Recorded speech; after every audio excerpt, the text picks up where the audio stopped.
Hello everyone welcome to my short mini blog. आज चाहिँ म अनि मेरो हस्बेन्ड भएर दमकतिर जाँदैछु किनभने अस्ति मैले आँखा चेक गरेर नयाँ चस्मा बनाउनु दिएको थिएँ अनि कल गरेर लिन आउनु भन्नुभएको थियो अनि त्यही भएर हामी त्यही लिन जाँदैछौँ। अनि कुरा गर्दै हामी चस्मा घर पनि आइसक्यौँ। पाथिबाट चस्मा घर म चाहिँ यहाँनिर जहिले आँखा चेक गर्ने अनि चस्माहरू बनाउने गर्छु अनि तपाईँहरूलाई पनि सजेस्ट गर्छु। अनि म चाहिँ भित्र पसेर मेरो बिल दिएँ अनि उहाँले मलाई चस्मा दिएपछि म चस्मा ट्राई गर्नु गएँ अनि मलाई चस्मा ल्याएपछि चाहिँ यस्तो देखेँ।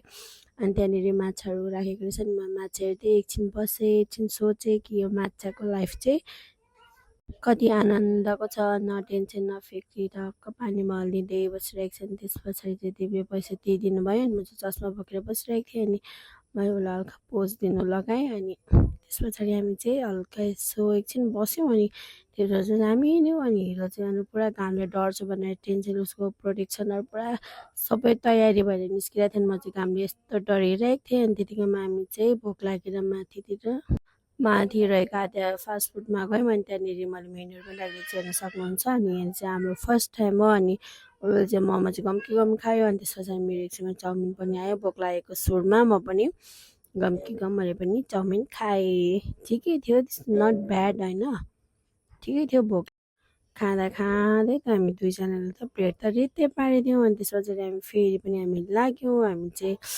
त्यस पछाडि हामी माथि रब स्ट्यान्डदेखि माथि यो साथी कामना साथी मार्ट भन्ने छ, यो चाहिँ मेरो फेभरेट सपिङ गर्ने ठाउँ पनि हो। अनि त्यहाँनिर गयौँ, त्यहाँको त्यो दिदी अनि त्यहाँ बहिनी स्टाफहरू एकदमै मजाको हुनुहुन्छ क्या। अनि त्यहाँनिर जाने बित्तिकै फर्स्टमै आँखा चाहिँ मेरो नानीको सामानहरूमा गयो क्या, छोरी भएको कारणले गर्दाखेरि। अनि मैले केही सामानहरू किनेँ अनि बिल गऱ्यौँ अनि त्यस पछाडि फेरि पनि हामी घरतिर गयौँ।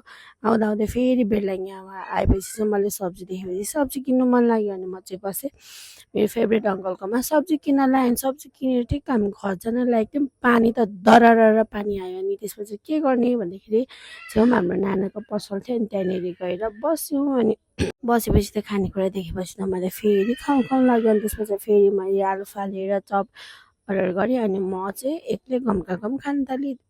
दिपलाई सोधेको, दिप नखाने भन्नुभयो अनि त्यसै कारण नखाने भए के गर्नु त भने होइन म चाहिँ एक्लै गमका गम खान थालेँ। त्यतिकैमा हेर्नुहोस् साथीहरू पानी पऱ्यो, यति धेरै भइरहेको थियो भरिएर एकैछिनमा। अनि यहाँनिर चाहिँ एउटा मान्छे चाहिँ छ सुतेर मोबाइल हेरेको छ, जहीँ जाँदा पनि मोबाइल नछोड्ने। अनि यतिकैमा पानी रोक्यो नि हामी हिँड्यौँ घरतिर। Thank you so much guys for watching this video, bye by.